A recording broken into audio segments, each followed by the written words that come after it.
ស្ដីមកបងទាំងអស់គ្នាថ្ងៃហ្នឹងខ្ញុំមកបរៀនបងទាំងអស់គ្នាធ្វើបតាំងសាបែបកូនផ្កាខ្ជូតអញ្ចឹងណាសម្រាប់អឺយើងយកតំណែងធ្វើជាកដោថ្ងៃពិធីមង្គលការក៏បានដែរបងទាំងអស់គ្នាបែបខ្ជូតស្អាតអញ្ចឹងឥឡូវកុំឲ្យខាតពេលយូរខ្ញុំនឹងចាប់ផ្ដើមធ្វើមួយគ្នា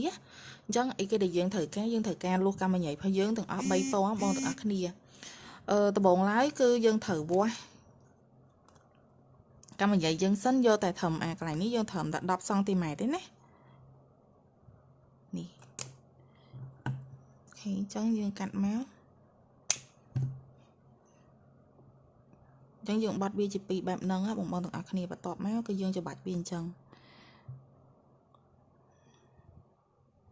យើងមូរវាបែបអញ្ចឹងណាមូរវាមួយជុំឬក៏ពីរជុំតាមសេចចិត្តបងទាំងអស់គ្នាអញ្ចឹងយើងមូរវាបែបអញ្ចឹងហើយយើងច្បាច់វាឲ្យស្មើស្អាតអញ្ចឹងមកអូខេអញ្ចឹងអីគេដែលយើងត្រូវការគឺយើងត្រូវការទាំងអស់វា8អញ្ចឹងឥឡូវហើយមួយអីអញ្ចឹងឥឡូវមួយទៀតគឺខ្ញុំចាប់ផ្ដើមមកធ្វើបដូលផ្កាអញ្ចឹងយើងកាត់វាជាពីរអញ្ចឹងដូចគ្នាសម្រាប់បដូលហ្នឹងឆ្លាញ់ពណ៌អីក៏បានដែរដាក់ពណ៌អីក៏បានសេចចិត្តដែរអញ្ចឹងយើងគ្រាន់តែធ្វើមូរវាបែបហ្នឹងមក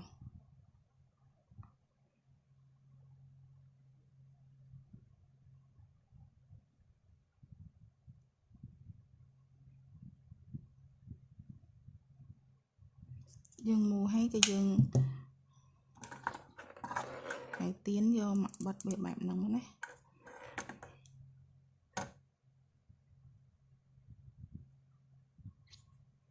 វាបតាបន្តិចចឹងឥឡូវបដូលរបស់យើងគឺយើងធ្វើបានហើយតមកទៀតយើងមកចាប់ផ្ដើមធ្វើកតុយពីក្រោយរបស់វាអញ្ចឹងយើងវាស់វាប្រវែងហ្នឹងណាបងទាំងអស់គ្នានិយាយរួមទៅគឺប្រវែងរបស់គេហ្នឹងគឺ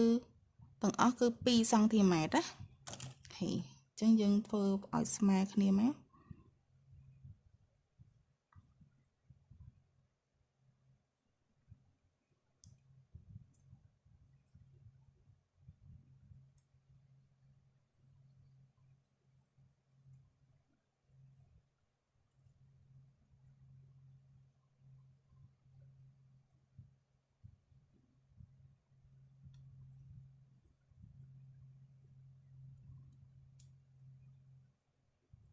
បែបហ្នឹងមកតមកទៀតចាំយើងយកកតុយហ្នឹង